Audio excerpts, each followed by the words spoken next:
Bonjour et bienvenue sur le podcast qui va véritablement faire entrer la magie dans votre vie. Qui n'a jamais eu envie de voir tous ses rêves se réaliser? Attirer tout ce qui nous tient à cœur dans notre vie comme par magie, c'est possible, grâce à la loi d'attraction et au pouvoir de l'intention. J'ai testé et adopté ce formidable outil mis à disposition par l'univers depuis de nombreuses années. Mais peut-être aimeriez-vous savoir comment ça marche? C'est ce que je vous invite à découvrir de suite dans ce podcast. Je suis Nathalie, guide intuitive et formatrice en développement personnel.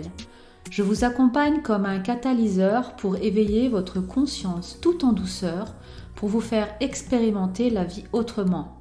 Ensemble, nous allons métamorphoser votre destinée. Nous allons activer tous les potentiels de votre être spirituel pour le réconcilier avec votre cœur et votre esprit. Je placerai toutes les cartes entre vos mains pour vous permettre d'évoluer à votre rythme vers votre meilleur futur possible. Commençons par définir ce qu'est la loi d'attraction. La clé de voûte de cette loi quantique est que nous pouvons attirer dans notre vie les choses sur lesquelles nous nous concentrons. Autrement dit, le positif attire le positif et le négatif attire le négatif. On parle souvent de vibrations positives ou négatives, mais vous pouvez aussi le traduire par pensée positive et pensée négative. Toutes les affirmations, les idées, les réflexions que nous avons chaque jour sont directement envoyées à l'univers comme une liste au Père Noël. Alors imaginez un peu, si vous n'arrêtez pas de vous dire « je suis nul, je n'y arriverai jamais », il est clair que vous n'y arriverez jamais. Parce que vous demandez inconsciemment à l'univers d'exaucer le vœu de ne jamais y arriver. Mieux vaut laisser tomber tout de suite, je vous le dis. Alors, on pourrait, à juste titre, se demander pourquoi cette loi fonctionne-t-elle mieux avec nos pensées négatives qu'avec nos pensées positives?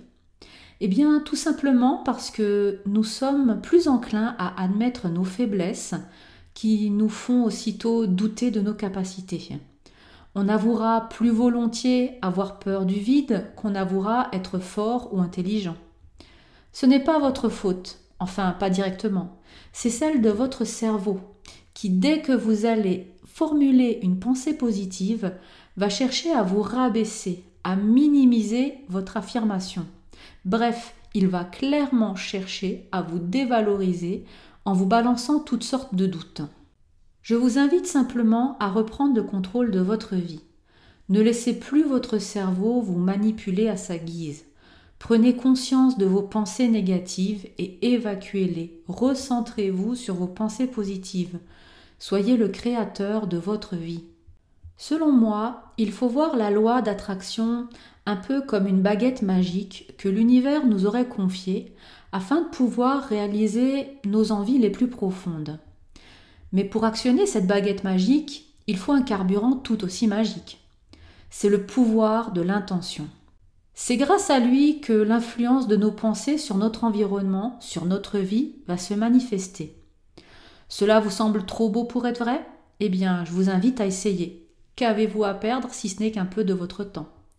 Mais avant de vous expliquer comment pratiquer la loi d'attraction et le pouvoir de l'intention, j'aimerais juste vous parler 2 minutes de Masaru Emoto, un auteur japonais et un scientifique par passion, connu pour ses travaux sur les effets de la pensée sur l'eau. Pour mener ces expériences, Masaru a réuni un groupe d'étudiants et les a placés en cercle, assis autour d'une table sur laquelle était posé un récipient contenant simplement de l'eau. Le protocole consistait à ce que chaque étudiant focalise son intention sur des pensées négatives envers l'eau. Par exemple, il devait dire mentalement à l'eau « Je te déteste, tu es laide et malveillante, tu vas mourir, tu es l'incarnation du mal, etc. etc. » Au bout d'un certain temps, une équipe de chercheurs récupère le précieux liquide qui est congelé puis découpé en lamelles afin d'être étudié au microscope. Le résultat de cette expérience montre des cristaux d'eau aux couleurs ternes, des cristaux mal formés, abîmés, comme s'ils étaient en phase de dégénérescence moléculaire. Masaru a ensuite répété l'expérience, mais cette fois-ci, il a demandé à ses étudiants d'utiliser le pouvoir de leur intention afin d'envoyer des pensées positives à l'eau, comme par exemple « je t'aime »,« merci »,« tu es la plus belle chose qui existe au monde » ou encore « tu es parfaite en tout point ». L'équipe de chercheurs, lors de leurs nouvelles analyses, a été très surprise de voir sous leur microscope des cristaux de glace parfaitement formés, d'une rare beauté, avec des configurations exceptionnellement brillantes, complexes et colorées, rappelant les motifs des flocons de neige.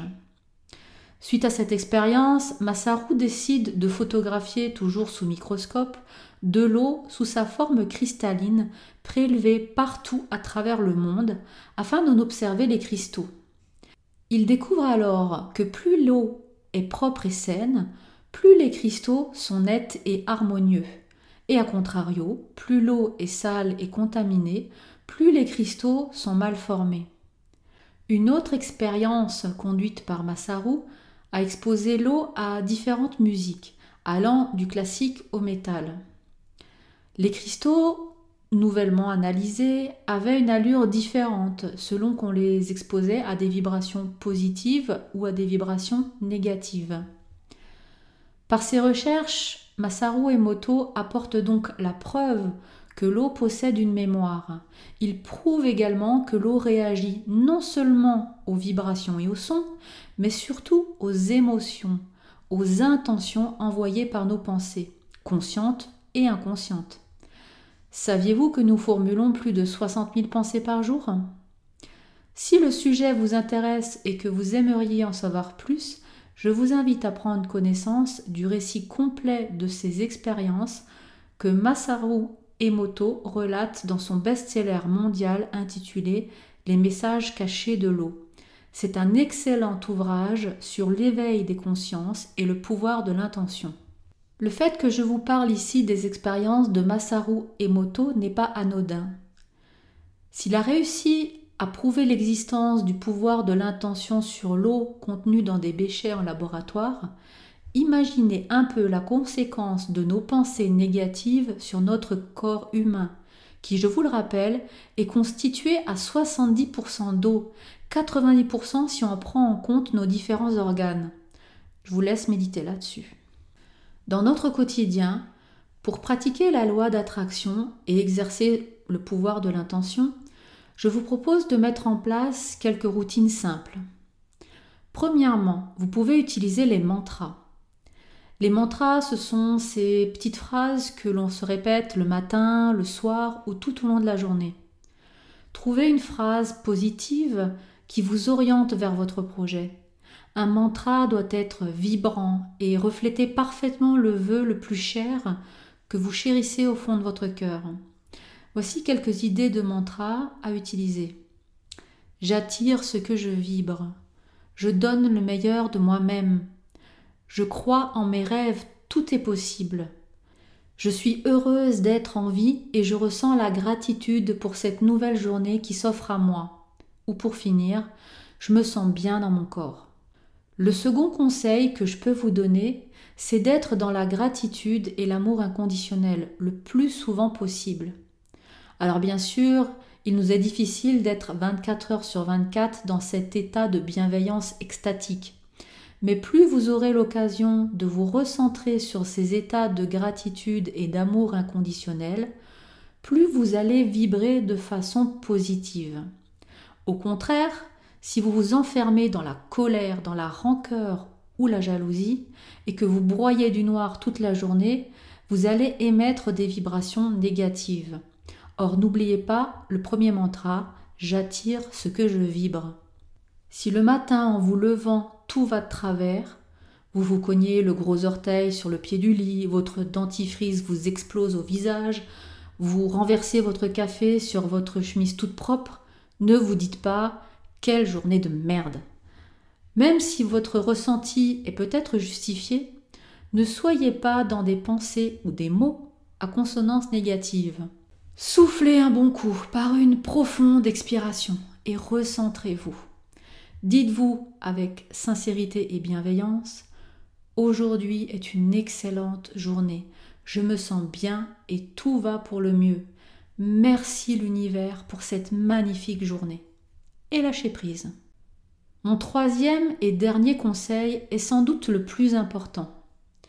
Pour bien utiliser la loi d'attraction, créez votre liste de vœux au Père Noël. Sans rire, je vous invite vraiment à créer votre liste d'intentions que vous aimeriez voir se réaliser. Notez-les toutes, puis revenez dessus pour n'en garder que 2 ou 3. Faites le tri de ce qui vous tient vraiment à cœur. Écoutez votre intuition. Vous savez, cette petite voix intérieure qu'on a l'habitude de museler.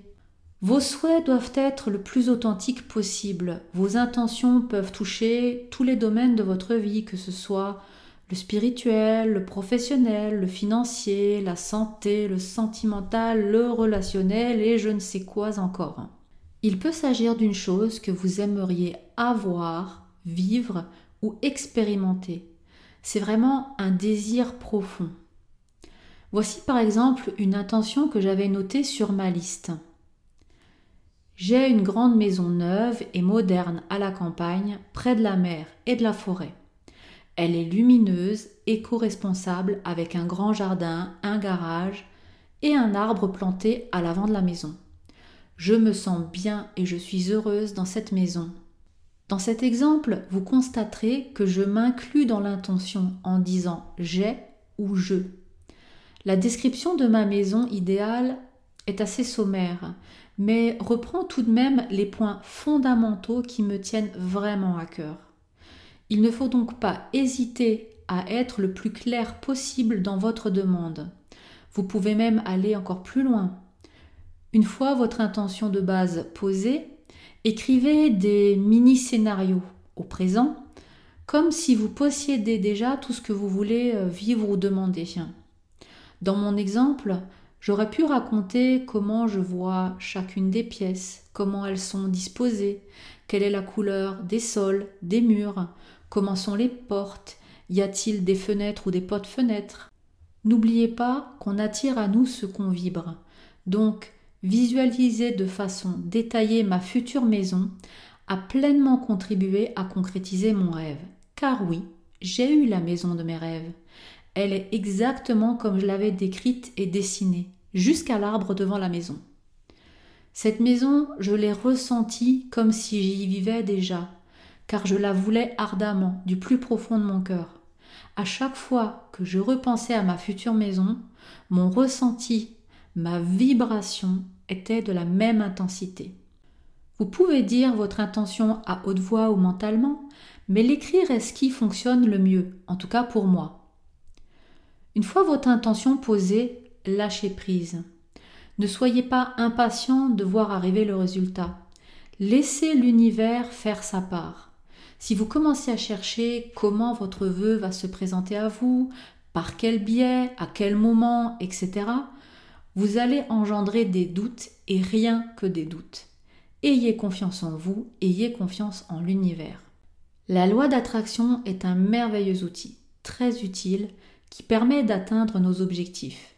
C'est une façon de dire à l'univers « je veux ça parce que je le vaux bien ». On arrive au bout de ce podcast. J'espère que vous avez passé un bon moment en ma compagnie. Si vous voulez aller plus loin dans votre éveil spirituel et travailler sur d'autres aspects de vous-même, n'oubliez pas de nous rejoindre dans l'univers de chez Luna, dont le lien se trouve en commentaire de ce podcast. Vous y retrouverez plein d'autres thématiques pour vous aider à booster vos potentiels. N'hésitez pas à partager ce podcast autour de vous si vous l'avez aimé. Je vous remercie de m'avoir écouté jusqu'au bout et je vous dis à très vite pour un nouveau podcast.